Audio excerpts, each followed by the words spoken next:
जय हिंद बच्चों, स्वागत है आपका इस अमेजिंग से प्लेटफॉर्म मैथ फाउंडेशन पर। देखो, इसके पहले हमने कवर किया था रेशनल नंबर। ठीक है, आज का जो हमारा टॉपिक होने वाला है वो है इरेशनल नंबर। ठीक है, तो फिर स्टार्ट करते हैं। बाकी आप मेरे बारे में यहाँ से पढ़ सकते हैं, देख सकते हैं। ठीक है, पिछले 6 सालों से पढ़ा रहा हूँ सीबीएसई, आईसीएसई, स्टेट बोर्ड। ठीक है, ओलंपियाड वगैरह के लिए, तो आप देख सकते हैं। ठीक है, देखो सबसे पहले एक बार रिवीजन कर लो रेशनल नंबर क्या होता है। ठीक है, हमने पहले पढ़ा था कि रेशनल नंबर मतलब ऐसा कोई फ्रैक्शन होता है जिसे हम पी अपॉन क्यू के फॉर्म में लिख सकते हैं। ठीक है, तो उसको हम रेशनल नंबर बोलते हैं। और इरेशनल नंबर की जब बात करते हैं ना, इरेशनल नंबर क्या होता है, मीन्स जिसको हम पी अपॉन क्यू के फॉर्म में नहीं लिख सकते हैं। ठीक है, कहने का मतलब ये है कि अगर हमारे पास में कोई ये हो गया, फ्रैक्शन हो गया। ठीक है, अगर वो, ठीक है, हम पी अपॉन क्यू के फॉर्म में प्रॉपर नहीं लिख पा रहे हैं, ठीक है, तो वो क्या हो जाएगा, इरेशनल नंबर होगा। उसके लिए देखो यहाँ पर कुछ कंडीशन दिया है इरेशनल नंबर होने के लिए। तो हम कैसे फाइंड आउट कर सकते हैं कि जैसे द स्क्वायर रूट है। ठीक है, देखो जितने भी स्क्वायर रूट होते हैं क्यूब रूट होते हैं। ठीक है, अगर हम उसका परफेक्ट स्क्वायर या परफेक्ट क्यूब रूट नहीं फाइंड आउट किए कर सकते हैं तो वो इरेशनल नंबर हो जाएगा। जैसे रूट 2 हो गया। अब रूट 2 का तो हमें परफेक्ट स्क्वायर तो नहीं पता है ना कि परफेक्ट स्क्वायर रूट कितना होगा, तो ये भी क्या होगा, एक इरेशनल नंबर होगा। ठीक है, इरेशनल नंबर। अब जैसे 4 का ले लिया, 4 4 का तो हमें पता है ना स्क्वायर रूट कितना होता है, 2 होता है। जब ये 2 होता है तो ये रूट से बाहर हो गया, ये क्या हो गया, एक होल नंबर हो गया। ठीक है, तो इसको हम क्या बोलेंगे, इसको हम रेशनल नंबर बोलेंगे। ठीक है, और रूट 5 ले लिया, और रूट 5 का कोई भी परफेक्ट स्क्वायर रूट नहीं होता है ना, तो हम इसको क्या बोलेंगे, इरेशनल नंबर बोलेंगे। क्लियर। ठीक है, अब जैसे यहाँ पर एक और आ गया कि क्यूब रूट ऑफ 27। अब ये बताओ ये रेशनल नंबर है या इरेशनल नंबर है, तो ये बोलोगे यहाँ पर क्यूब रूट है और हमें 3 का क्यूब रूट पता है ना, 3 का क्यूब कितना होता है, 27 होता है, तो ये इरेशनल नंबर आ जाएगा। ठीक है, ये रेशनल नंबर आ जाएगा। क्या आ जाएगा, रेशनल नंबर। इतना क्लियर क्लियर हुआ। ठीक है, अगर हम, वही बोला है कि अगर हम किसी की एग्जैक्ट क्यूब या exact square root find out नहीं कर सकते हैं तो वो हमारा इरेशनल नंबर हो जाएगा। ठीक है, अब देखो बी वाला यहाँ पर एक दिया है कि अगर हमारे पास में कोई भी फ्रैक्शन है। ठीक है, अगर हम उसको डिवाइड कर रहे हैं, ठीक है, अगर हम उसको डिवाइड कर रहे हैं, वो तो ना तो टर्मिनेट हो रहा है और ना ही नॉन रिकरिंग हो रहा है, ना तो रिपीट हो रहा है, तो भी वो क्या होता है, इरेशनल नंबर होता है। ठीक है, मतलब जैसे इसके पहले हमने रेशनल नंबर में पढ़ा था कि वहाँ पर कुछ टर्म रिपीट होते थे ना, ठीक है, तो वो भी इरेशनल नंबर होते थे। और जब यहाँ पर रिपीट नहीं होगा, सबकी वैल्यू अलग अलग होगा। ठीक है, और रिकरिंग भी नहीं होगा, टर्मिनेटिंग भी नहीं होगा, तो ये हमारा क्या हो जाएगा, इरेशनल नंबर हो जाएगा। ठीक है, अब इसका एग्जांपल आप ले सकते हो, जैसे आप 22/7 को जब डिवाइड करते हो ना, तो मतलब इतना बड़ा आता है। ये देखो, ये तो ना तो रिपीट हो रहा है और ना ही टर्मिनेट हो रहा है, तो इसको हम क्या बोलेंगे, इरेशनल नंबर बोलेंगे। ठीक है, चलो फिर आगे बढ़ते हैं। अब देखो यहाँ पर हमें बताना है, क्वेश्चन है कि रूट 2 इज़ इरेशनल नंबर हमें शो करना है। ठीक है, तो देखो इसको शो करने के लिए हम क्या करेंगे, यहाँ पर लिखोगे पहले root 2, let root 2 is rational number, is, इसको हम कंसीडर कर लेते हैं ये क्या है, एक रेशनल नंबर है। ठीक है, यहाँ पर लिख सकते हो there is no common factor, there is no common factor other than 1। मतलब 1 के अलावा इसका कोई भी कॉमन फैक्टर नहीं है। ठीक है, तो देखो जब हमने रूट 2 को रेशनल नंबर किया तो मीन्स रूट 2 को हम पी अपॉन क्यू के फॉर्म में लिख सकते हैं ना। हमने रेशनल नंबर किया तो पी अपॉन क्यू के फॉर्म में लिख सकते हैं। अब इसको आप क्या करोगे, इसको आप इस तरह से लिख सकते हो। ठीक है, इसको इस तरह से लिख सकते हो कि P is equal to root 2 Q. ठीक है, क्रॉस मल्टीप्लाई करेंगे तो P is equal to root 2 Q मिल जाएगा। अब यहाँ पर स्क्वायरिंग कर दो, squaring on both side. Squaring on both side. ठीक है, जब स्क्वायरिंग करेंगे तो कितना हो जाएगा, पी स्क्वायर हो जाएगा, रूट टू का स्क्वायर टू मिल जाएगा और क्यू का क्यू स्क्वायर। तो यहाँ पर p square is equal to two q square. अब यहाँ पर आप देख सकते हो कि p square divisible by two, मतलब पी स्क्वायर जो है वो टू से डिविजिबल है। ठीक है, तो आप यहाँ पर लिख सकते हो पी स्क्वायर इज डिविजिबल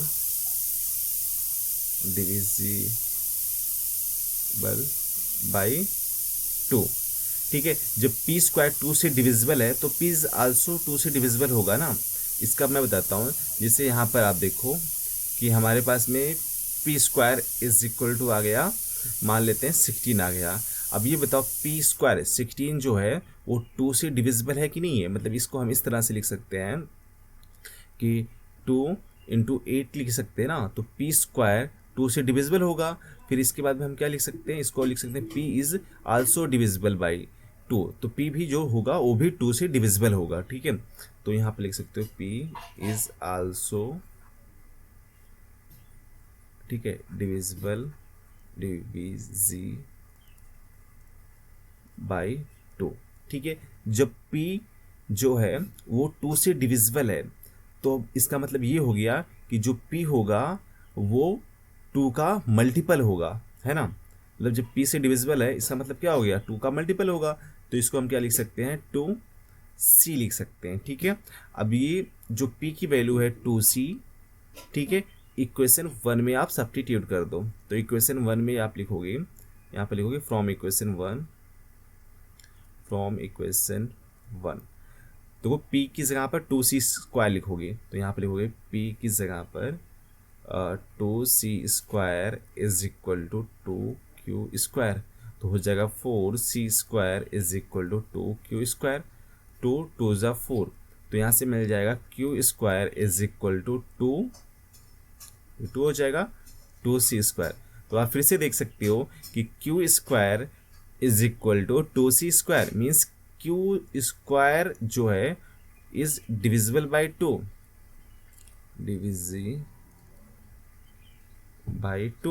तो q is also divisible by 2। तो q भी क्या होगा, 2 से डिविजिबल होगा। अच्छा, अब एक चीज़ देखो, p भी 2 से डिविजिबल है और q भी 2 से डिविजिबल है। इसका मतलब क्या हो गया कि जो 2 है वो दोनों का कॉमन फैक्टर है ना। तो यहाँ पर लिख सकते हो 2 is common factor of p and q। p and q का कॉमन फैक्टर है। ठीक है, और हमने क्या कंसीडर किया था, हमने ये कंसीडर किया था कि p और q का कोई भी कॉमन फैक्टर नहीं है 1 के अलावा। ठीक है, तो जो हमने कंसीडर किया था कि p अपॉन q क्या है, एक रेशनल नंबर है, तो वो हमारा जो एजम्पशन था वो तो रॉन्ग हो गया ना। तो यहाँ पर लिख सकते हो p upon q is not rational number, so p upon q, मतलब यहाँ पर लिख सकते हो √2 इज रेशनल नंबर।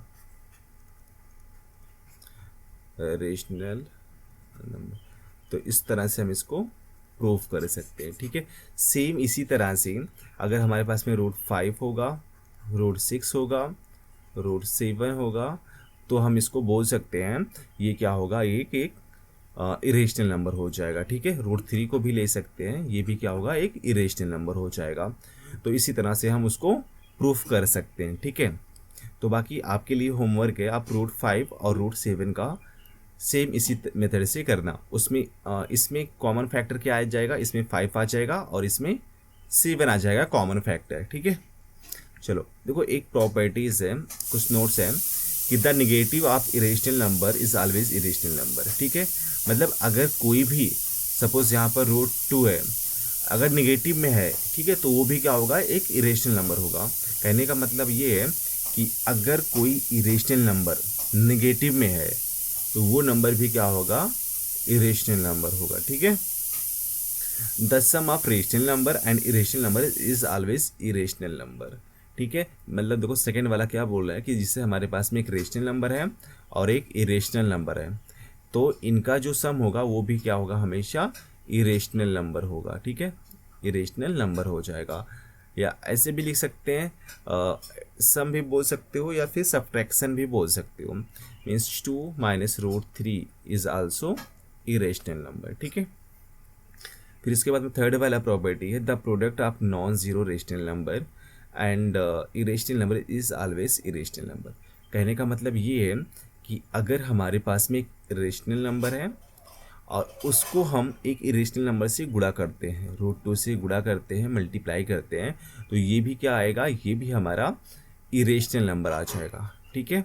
मीन्स इसको हम क्या लिख सकते हैं, 3√2, तो 3√2 is also irrational number, clear. जो मल्टीप्लाई करेंगे यहाँ पर इसे 5 ले लिया और यहाँ पर √3, तो ये भी क्या हो जाएगा, इरेशनल नंबर हो जाएगा, क्लियर, ठीक है।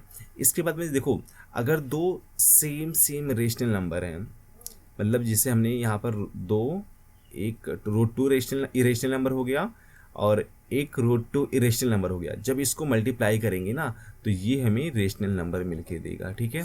कहने का मतलब ये है कि जब हम 2 इक्वल इरेशनल नंबर को मल्टीप्लाई करते हैं तो हमें रेशनल नंबर मिल जाता है, ठीक है। चलो फिर आगे बढ़ते हैं। अब देखो यहाँ पर हमें बताना है कि इसमें से कौन सा इरेशनल नंबर है और कौन नहीं है, ठीक है। तो पहला देखो यहाँ पर मतलब 2 प्लस √2 का होल स्क्वायर, तो हमें कुछ बेसिक आइडेंटिटी पता होना चाहिए कि a plus b whole square क्या होता है, a square plus b square plus 2ab, और a माइनस बी स्क्वायर क्या होता है, a square plus b square minus 2ab, और एक होता है a minus b, a plus b is equal to a square minus b square, ठीक है। ये हमें पता होता है। तो देखो जब हम फर्स्ट वाला सॉल्व करेंगे, यहाँ पर 2 प्लस √2 का होल स्क्वायर, तो इसमें से बताओ कौन सा आइडेंटिटी यूज़ होगा, तो बोलोगे फर्स्ट वाला यूज़ होगा ना। तो पहले a स्क्वायर मतलब 2 का स्क्वायर करेंगे, यहाँ पर 2 का square plus b square means √2 का स्क्वायर करेंगे, प्लस 2ab, 2 a की वैल्यू कितना है 2 है और b की वैल्यू √2 है, तो कितना मिल जाएगा 4 प्लस √2 का स्क्वायर कितना होता है 2 होता है, और 2 2 ज़ा 4, तो 4√2 मिल जाएगा, ठीक है। तो 4 प्लस 2 कितना हो जाएगा 6 प्लस 4√2। अब ये बताओ, जब हमने अभी पढ़ा था, जब हम 4√2 जब हम किसी इरेशनल नंबर में रेशनल नंबर से मल्टीप्लाई करते हैं प्रॉपर्टी 3, तो हमें क्या मिलता है, इरेशनल नंबर मिलता है। और इरेशनल नंबर में जब हम रेशनल नंबर ऐड करते हैं तो भी हमें क्या मिलता है, इरेशनल नंबर मिलता है। तो फर्स्ट वाला क्या होगा, इरेशनल नंबर, ठीक है। सेकेंड वाले की बात करेंगे तो सेकेंड वाले में आप ये वाला फार्मूला यूज़ करना, ठीक है, ये वाला। तो वहाँ पर देखना, वहाँ पर इरेशनल नंबर आएगा कि इरेशनल नंबर आएगा, ठीक है। तो यहाँ पर इरेशनल नंबर आ जाएगा। और जब हम थर्ड वाले की बात करते हैं ना, थर्ड वाले के लिए देखो यहाँ पर a plus b a minus b, मतलब 5 प्लस √5 और 5 माइनस √5, तो देखो a minus b a plus b, तो क्या होगा a स्क्वायर मीन्स 5 का स्क्वायर कर दो और माइनस बी स्क्वायर मीन्स √5 का स्क्वायर कर दो, ठीक है। तो 5 का स्क्वायर कितना हो जाएगा 25, और √5 का कितना होता है 5, तो कितना मिल जाएगा 20। अब ये बताओ 20 क्या है, एक रेशनल नंबर है या फिर इरेशनल नंबर है, तो बोलोगे 20 एक रेशनल नंबर है, ठीक है। तो इसको इस तरह से हम कर सकते हैं। फोर्थ वाला सेम इसके जैसा है, ठीक है, फोर्थ वाले के जैसा, सेकेंड वाले के जैसा, तो आप इसको भी कर सकते हो। अभी मैं फिफ्थ बताता हूँ, ठीक है। तो देखो फिफ्थ वाला यहाँ पर आप लिख सकते हो, फिफ्थ के लिए 3/2√2 का होल स्क्वायर, तो देखो इसको ऐसे लिख सकते हो 3 का स्क्वायर फिर 2 का स्क्वायर इंटू √2 का स्क्वायर। 3 का स्क्वायर 9 हो गया, 2 का स्क्वायर 4 और √2 का स्क्वायर 2 मिल गया, तो फाइनली क्या मिल गया 9/8 मिल गया। तो 9/8 क्या होगा, एक रेशनल नंबर हो जाएगा, ठीक है। जब आप इसको डिवाइड करोगे ना 9/8 को, तो ये एक टर्मिनेटिंग नंबर मिल जाएगा, ठीक है। तो ये क्या होगा, एक इरेशनल नंबर हो जाएगा। और आप ऐसे भी चेक कर सकते हो, इसके पहले वाले में मैंने बताया था कि जो हमारा डिनोमिनेटर होता है अगर उसकी पावर 2 की पावर m और 5 की पावर n के फॉर्म में है तो भी क्या होगा, एक रेशनल नंबर हो जाएगा, ठीक है। टर्मिनेटिंग हो जाएगा, जब टर्मिनेटिंग हो जाएगा तो रेशनल नंबर मिल जाएगा, ठीक है। चलो देखो, अगर आपका कुछ डाउट रहता ना तो आप अपने डाउट को बच्चों कमेंट बॉक्स में लिख सकते हो या फिर टेलीग्राम पे भी जुड़ सकते हो, ठीक है। आपका डाउट जल्द से सॉल्व कर दिया जाएगा, ठीक है। अब देखो यहाँ पर बताना कि find the square of this term. तो देखो सबका स्क्वायर बताना है, जैसे हमने यहाँ पर किया था, सबका इसमें भी स्क्वायर ही निकाला था ना, 1 2 4th and 6th and 5th में स्क्वायर निकाला था ना, तो यहाँ पर भी स्क्वायर ही फाइंड आउट कर लो। देखो जब इसका स्क्वायर निकालेंगे तो कितना हो जाएगा, 3 का स्क्वायर 9, √5 का 5 और 5 का 25, तो 5 जा 25 मीन्स 9/5 मिल जाएगा, ठीक है। बस इसका जब निकालेंगे ये वाले का, तो देखो यहाँ पर √3 प्लस √2 का होल स्क्वायर, तो क्या होगा, √3 a² plus b² plus 2ab ना, तो √3 का स्क्वायर 3 प्लस b² मीन्स √2 का स्क्वायर 2 मिल जाएगा, प्लस 2ab ये वाला 2ab, ठीक है। तो 2 कितना हो जाएगा, 2 तो बाहर रहेगा, a की वैल्यू √3 और b की वैल्यू √2, तो क्या मिल जाएगा, 3 + 2 5 हो जाएगा, प्लस 2√6 मिल जाएगा। देखो जब रूट अलग अलग होता है ना तो और मल्टीप्लाई में होता है तो उसको हम मल्टीप्लाई कर देते हैं, मीन्स जैसे √3 इंटू √2 है ना, तो इसको हम एक रूट में लिख सकते हैं, 3 इंटू 2 दैट इज √6 मिल जाएगा, ठीक है। तो यहाँ पर हमें ये मिल जाएगा। इसके बाद में सबका भी हम होल स्क्वायर कर सकते हैं, इसको भी कर सकते हैं और इसको भी हम फाइंड आउट कर सकते हैं, ठीक है। तो बाकी थर्ड वाला एंड फोर्थ वाला होमवर्क रहेगा, इसको भी आप कर सकते हैं, ठीक है। अब ठीक है, अब देखो मैंने यहाँ पर बताया था कि state in each case weather true और फॉल्स, ठीक है। कभी भी जब √2 प्लस √3 है तो ये √5 के इक्वल नहीं होता है, ठीक है। अगर आप मल्टीप्लाई करोगे तो √6 हो जाएगा, बट √5 के इक्वल नहीं होगा, तो ये वाला क्या हो गया, फॉल्स हो गया। अब यहाँ पर देखो ये क्या है, 6 के इक्वल है, तो देखो 4 का स्क्वायर रूट कितना होता है, 2, यहाँ पर क्या मिल जाएगा, इसके प्लेस पे 2 मिल जाएगा, तो 2 इंटू 2 4 प्लस 2 6 मिल जाएगा, तो ये सही है। इसके बाद में देखो जब हमारे पास में सेम इरेशनल नंबर होता है, ठीक है, मतलब रूट के अंदर जो वैल्यू होता है वो सेम होता है, तो हमारे पास में जो रेशनल नंबर होता है उसको सब्ट्रैक्ट कर देते हैं। मतलब यहाँ पर भी √7 है और यहाँ पर भी √7 है, ठीक है। तो 3 - 2 करेंगे तो 1 मिल जाएगा, और √7 तो 1 √7 तो 1 को हम लिखते नहीं, तो ये 1 यहाँ पर इंक्लूड है, तो √7 ये भी ट्रू है, ठीक है। जब हम 2/7 को डिवाइड करेंगे इज इरेशनल नंबर, आप इसको चेक करके बताना क्या इरेशनल नंबर आएगा या इरेशनल नंबर आएगा इन दोनों के लिए, ठीक है। और all rational number are real number, जितने भी रेशनल नंबर होते हैं वो रियल नंबर होते हैं, ये सही है। All real number is rational number, ठीक है। जितने रियल नंबर होते हैं वो रेशनल नंबर होते हैं, तो ये गलत है ना। रियल नंबर में क्या होता है, रियल नंबर में इरेशनल नंबर भी आ जाता है ना, तो यहाँ पर सब रेशनल नंबर तो नहीं होंगे, तो ये वाला गलत हो जाएगा। Some real number of rational number, yes absolutely right. कुछ जो रियल नंबर होते हैं वो रेशनल नंबर होते हैं, एग्जाम्पल ले सकते हैं 2 3 4 5, ठीक है। मैंने बताया था रेशनल नंबर में क्या होता है, रियल नंबर में क्या होते हैं, रेशनल नंबर भी होते हैं, इरेशनल नंबर भी होते हैं, ठीक है। चलो फिर नेक्स्ट क्वेश्चन नंबर 4 यहाँ पर हमें बताना है कि सेट ऑफ रेशनल नंबर, इसमें जितने भी रेशनल नंबर हैं सबका सेट बनाना है, ठीक है। तो देखो ये भी क्या है, एक रेशनल नंबर है, ये भी रेशनल नंबर है, √4 ये भी क्या है, रेशनल नंबर है, ये भी रेशनल, ये भी रेशनल, ये भी रेशनल, ये भी rational, 1 is also rational number, और ये भी क्या होगा, ये भी रेशनल नंबर होगा ना, रिपीट होता रहेगा, ये रेशनल नंबर नहीं होगा। और ये वाला इसको भी आप देख सकते हो, ये भी रेशनल नंबर होगा, और यहाँ पर भी पाई मतलब 22/7 ये रेशनल नंबर नहीं होगा, ठीक है। और ये भी, और set of irrational number, irrational number से तो 2 ही है ना, एक तो ये मिल गया इरेशनल नंबर और एक पाई मिल गया, तो यहाँ पर इसका सेट लिख सकते हो √8 और मतलब pi. Set of integer, integer में जितने भी होते हैं, मतलब क्या होता है, set of positive and negative number, ठीक है, negative positive and negative whole number with including zero, तो मीन्स माइनस इनफाइनाइट से प्लस इनफाइनाइट तक जो भी नंबर होता है ना वो हमारा इंटीजर होता है। जैसे -6 हो गया और -2 मिल जाएगा यहाँ पर, और 0 मिल जाएगा, 1 मिल जाएगा, बस इतना, ठीक है।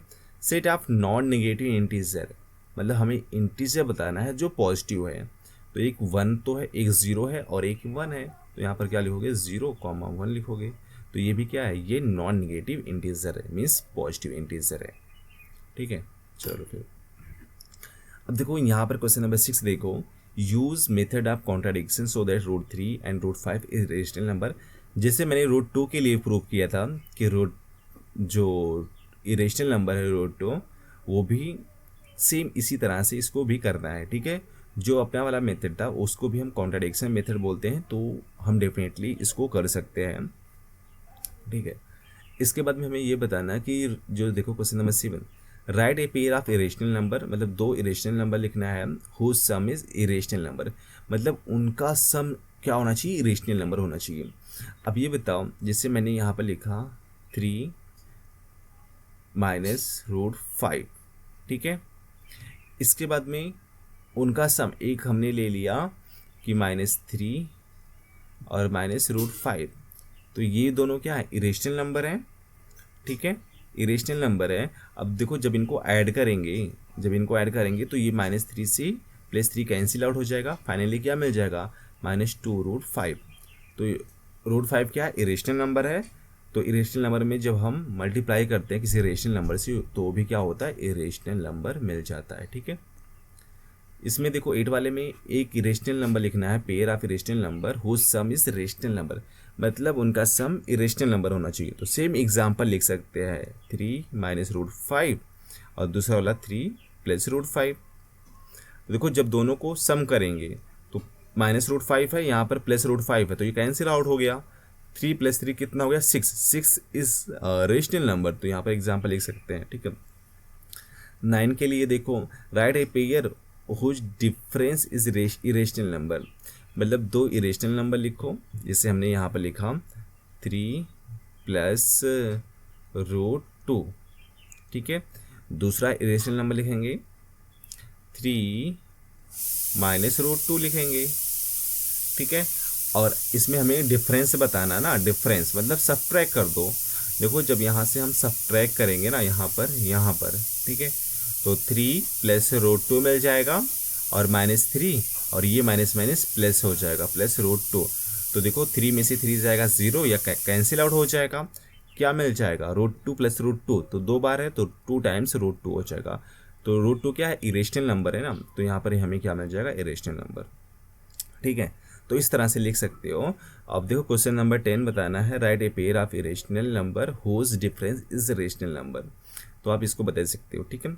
अब प्रोडक्ट की बात करते हैं, right a pair of irrational number whose product is irrational number, तो कोई भी नंबर ले सकते भैया यहाँ पर, जैसे 3 +√2 ले लो, और यहाँ पर 3, और यहाँ पर आप लिख सकते हो +6 +3 लिख सकते हो, ठीक है, इसको लिख सकते हो। तो यहाँ पर क्या हो जाएगा, यहाँ पर जब इनको सॉल्व करोगे ना तो ये भी क्या हो जाएगा, इरेशनल नंबर हो जाएगा, ठीक है। ऐसे भी देख सकते हो, ये क्या है, एक इरेशनल नंबर है, ठीक है, और ये भी क्या है, इरेशनल नंबर है। जब इरेशनल नंबर को इरेशनल नंबर से मल्टीप्लाई करते हैं, 2 अलग अलग इरेशनल नंबर होते हैं, तो हमें इरेशनल नंबर मिलता है, ठीक है। अब यहाँ पर ये बताना क्वेश्चन नंबर 12 में, right a pair of irrational number whose product is rational number, means हमें 2 इरेशनल नंबर लिखना है, जिसे हमने √5 लिख लिया, ठीक है, √5 इरेशनल नंबर है, ठीक है, और whose product is rational number, यहाँ पर हमने क्या लिखा, इसको 2 लिख दिया, ठीक है, यहाँ पर। और दूसरा वाला इरेशनल नंबर हो जाएगा √5 + 2, ठीक है। अब इन दोनों को मल्टीप्लाई करना है ना, प्रोडक्ट मीन्स क्या होता है मल्टीप्लीकेशन। तो a minus b a plus b, तो रूट 5 का 5 हो जाएगा और 2 का स्क्वायर 4 मिल जाएगा। तो 5 माइनस 1 क्या हो जाएगा, 5 माइनस 4 क्या हो जाएगा 1। तो 1 क्या है, एक रेशनल नंबर है ना, तो उसका प्रोडक्ट क्या आ गया, एक रेशनल नंबर आ गया। ठीक है, क्लियर। ठीक है, ठीक है, अगर कुछ डाउट रहता है तो आप अपने डाउट को लिख सकते हो। ठीक है, चलो फिर आगे बढ़ते हैं। Right the ascending order. अब देखो असेंडिंग ऑर्डर क्या होता है कि एक चीज़ देखो, जैसे हमारे पास में x लेस देन y है, मतलब y की वैल्यू बड़ा है, ठीक है, x से। तो जब इसका स्क्वायर रूट निकालेंगे ना, या क्यूब रूट निकालेंगे या फोर्थ रूट निकालेंगे, तो वो भी क्या होगा, ऑटोमेटिकली उसी साइड में होगा, जिस साइड में मतलब जिस जो नंबर बड़ा होगा, ठीक है, उसी के साइड में ये होगा। अब देखो इसमें फर्स्ट वाले में बताना है कि 3√5 एंड 4√5, 4√3। अब देखो यहाँ पर क्या है, जहाँ पर कुछ नहीं लिखा रहेगा ना, तो वहाँ पर हम स्क्वायर रूट कंसीडर करेंगे। जैसे यहाँ पर 3 लिखा था, ऊपर 3 है ना, तो यहाँ पर क्यूब रूट था। जहाँ पर कुछ नहीं लिखा रहेगा वहाँ पर स्क्वायर रूट, तो इसका मतलब ये हो जाएगा, जो इसके बाहर वाला टर्म रहेगा, मतलब 3 रहेगा, उसको 2 टाइम्स मल्टीप्लाई कर दो inside the root, 3 into 3 into 5। ठीक है, तो ये कितना हो जाएगा, 3 3 ज़ा 9, 5 ज़ा 45। तो यहाँ पर हमने 45 लिखा। ओके, इसके बाद में सेकेंड वाला देखो, यहाँ पर लिखेंगे 4, यहाँ पर स्क्वायर रूट है तो 4 को 2 टाइम्स से मल्टीप्लाई करेंगे और इंटू 3 तो ऑलरेडी है, तो ये कितना हो जाएगा 48। अब ये बताओ इन दोनों में कौन बड़ा है, 48 वाला बड़ा है ना, तो आप इसको क्या लिखोगे, 45 लेस देन 48। ठीक है, तो 45 के लिए कौन सा था, 3, तो 3√5 लेस देन 4√3। तो ये क्या हो जाएगा, डिसेंडिंग ऑर्डर, मतलब ये छोटा होगा देन ये बड़ा हो जाएगा। ठीक है, सेम इसकी तरह क्वेश्चन नंबर सेकेंड को सॉल्व करेंगे। क्वेश्चन नंबर सेकेंड क्या बोल रहा है, देखो यहाँ पर दिया है 2 और इस बार देखो क्यूब रूट है और यहाँ पर 5 है, तो इसको हम इस तरह से लिख सकते हैं, जो 2 नहीं है उसको अंदर मल्टीप्लाई करेंगे कितनी टाइम्स, यहाँ पर 3 है तो 3 टाइम्स मल्टीप्लाई करेंगे, इंस 2 into 2 into 3, 2 into 2 into 2 3 times और इंटू 5, तो कितना आ जाएगा, ये आ जाएगा 40, √40 मिल जाएगा। सेकेंड वाले के लिए कितना हो जाएगा, सेकेंड इसमें लिखोगे 3 क्यूब रूट ऑफ 2, तो इसका मतलब क्या होगा, 3 को 3 टाइम्स मल्टीप्लाई करेंगे, 3 इंटू 3 इंटू 3 और इंटू 2, तो ये कितना हो जाएगा 54। अब बताओ 54 होगा, अब इसमें कौन सा ग्रेटर है, तो 54 वाला ग्रेटर है ना, तो 54 वाला ग्रेटर है और ये वाला क्या है, लेस देन है √40 वाला, तो आप इसको इस तरह से लिख सकते हो, 2 क्यूब रूट 5 लेस देन, इसके 54 के लिए कितना था, 3 क्यूब रूट 2 था। ठीक है, ये छोटा है ये बड़ा है, तो इस तरह से हम इसको करेक्टराइज कर सकते हैं। ठीक है, ठीक है, तो ये वाला क्वेश्चन नंबर थर्ड आप सॉल्व करके बताओगे इसमें से सबसे असेंडिंग ऑर्डर क्या होगा इनका। ठीक है, अब क्वेश्चन नंबर 14 देखो, क्वेश्चन नंबर 14 इसमें हमें डिसेंडिंग ऑर्डर में लिखना है, तो इसमें भी हम चेक कर लेते हैं सबसे पहले। अब देखो यहाँ पर 4 है तो हमें 2 को कितने टाइम्स मल्टीप्लाई करना पड़ेगा, 4 टाइम्स, मतलब 2 रूट के अंदर 2 इंटू 2 इंटू 2 इंटू 2 और इंटू 6, तो 2 इंटू जब 2 को 4 टाइम मल्टीप्लाई करोगे ना तो कितना आ जाएगा 16, और 16 6 कितना होता है 96 होता है, तो यहाँ पर लिखोगे 4√96। ठीक है, और जब इसको मल्टीप्लाई करोगे तो कितना हो जाएगा, 3 को जब 4 टाइम मल्टीप्लाई करोगे मीन्स 4√3 इंटू 3 इंटू 3 इंटू 3 और इंटू 2, तो 81 हो जाएगा जब 3 को 4 टाइम मल्टीप्लाई करोगे, और 81 2 कितना होता है 162, तो 4√162। अब ये बताओ इसमें से बड़ा कौन सा है, ये बड़ा है और ये छोटा है, तो हमें डिसेंडिंग ऑर्डर लिखना है, तो सबसे पहले किसको लिखोगे, सबसे पहले दिस टर्म को लिखोगे ना, इसके लिए कितना था ये, तो 3/4 लेस ग्रेटर देन 2/4 तो इस तरह से हम इसको लिख सकते हैं। ठीक है, तो ये वाला क्वेश्चन आप सेकंड वाला बताओगे इसमें कौन सा बड़ा होगा कौन सा छोटा होगा। ठीक है, अब क्वेश्चन 15 में हमें कंपेयर करना है। ठीक है, तो देखो एक मैं बताता हूँ बाकी आप समझ सकते हैं। 6 रूट ऑफ 15 6 रूट लिख लिया और यहाँ पर 15, ठीक है। इसके बाद में fourth root of 12, fourth root of 12, ठीक है। अब देखो इस टाइप का जब क्वेश्चन होता है तो इसको कैसे सॉल्व करेंगे। पहले एक चीज़ देखो, जिसे यहाँ पर कोई भी रूट रहेगा, चाहे 6 रहे 5 5th रहे, अगर हम n करते हैं, सपोज x है, ठीक है, यहाँ पर n है और यहाँ पर n रूट ऑफ x, तो इसको हम इस तरह से लिख सकते हैं, x पावर 1/x लिख सकते हैं, ठीक है, मतलब x पावर 1/n लिख सकते हैं, ठीक है।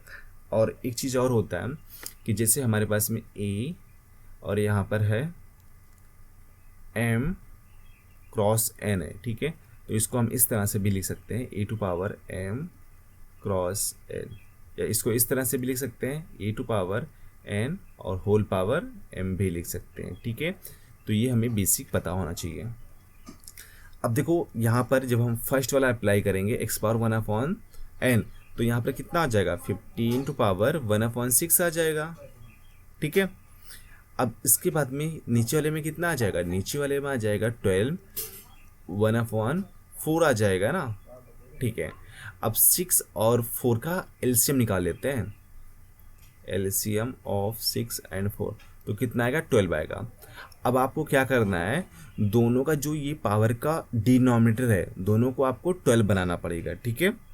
जब हम इसको 12 बनाएंगे तो कितना मिल जाएगा, देखो इसको इस तरह से लिख सकते हैं, 15 टू पावर 1/6 है, ठीक है। इसको डिनोमिनेटर को 12 बनाने के लिए हमें क्या करना पड़ेगा, हमें ऊपर नीचे 2 से मल्टीप्लाई करना पड़ेगा ना। तो देखो 2 1 ज़ा 2 और 2 6 ज़ा 12, तो इसको हम क्या लिख सकते हैं, 15 टू पावर 2/12 लिख सकते हैं ना। और फिर से इसको लिख सकते हैं, देखो यहाँ पर 2 को इस तरह से लिख सकते हैं, 15 टू पावर 2 और 1 होल पावर 1/12 लिख सकते हैं, मतलब ये जो पावर नहीं था ऊपर वाला 2 अंदर लिख लिया, ठीक है। अब ये बताओ इसमें 15 का स्क्वायर कितना होता है, 225 और होल पावर 1/12। ऐसा हम क्यों करते हैं, ताकि जो दोनों का पावर है वो सेम सेम आ जाए, ठीक है। ये तो फर्स्ट वाले के लिए था। सेकेंड वाले के लिए अब इसका देखो 1/4 का डिनोमिनेटर को हमें 12 बनाना है, तो यहाँ पर 3 से मल्टीप्लाई करना पड़ेगा ना, तभी तो 4 3 ज़ा 12 आ जाएगा। तो इसको हम लिख सकते हैं 12, 3 1 ज़ा 3, और ये कितना हो जाएगा, 12 हो जाएगा ना। अब इसके बाद में क्या लिखोगे, 12 पावर 3 और 1/12, तो 12 पावर 3 कितना होता है, 12 पावर 3 होता है 1728, ठीक है, 1/12 मिल जाएगा, ठीक है। अब यहाँ पर देखो इन दोनों में दोनों का पावर सेम हो गया, जब दोनों का पावर सेम हो गया तो जो बड़ा वाला होगा नंबर वो ग्रेटर होगा और जो स्मॉलर वाला होगा वो स्मॉलर होगा, क्लियर।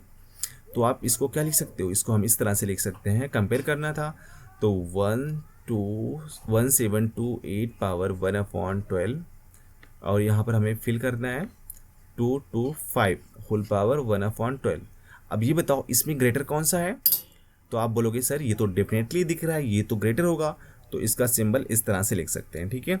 अब इसके लिए हमने क्या यूज़ किया था, इसके लिए किसके लिए था, फोर्थ रूट ऑफ 12, तो यहाँ पे आप लिख सकते हो कि fourth root of 12 is greater than किससे, 225 मीन्स 6 रूट ऑफ 15, ओके। तो इस तरह से हम इसको कंपेयर कर सकते हैं बच्चों, ठीक है। इसके बाद में सेकेंड वाला हो, ये वाला क्वेश्चन है रूट 24 और रूट 3 क्यूब रूट ऑफ 35। तो देखो 24 को आप क्या लिख सकते हो, 24 को लिख सकते हैं, यहाँ पर हमें नहीं पता ना, यहाँ पर 2 होगा तो इसको 1/2 कर देना, और क्यूब रूट 35 के लिए 35 होल पावर 1/3 कर देना। बस अब इसके बाद में सेम इसके जैसा करना है, मतलब एलसीएम निकालो, फिर उसके बाद में जो पावर होगा उसके डिनोमिनेटर को सेम बनाओ, ठीक है। उसके बाद में इस पूरा प्रोसेस होगा। तो आई होप आप लोगों को ये समझ में आया होगा, ठीक है। यहीं पर ये टॉपिक फिनिश होता है। इसके बाद में हमारा कुछ क्वेश्चन रहेगा जो साइड के बेसिस पे होगा, व्हाट इज द साइड, ठीक है। तो आप इसको अच्छे से देखते रहो, फिर मिलेंगे इसके अगले लेक्चर में, ठीक है। चलो फिर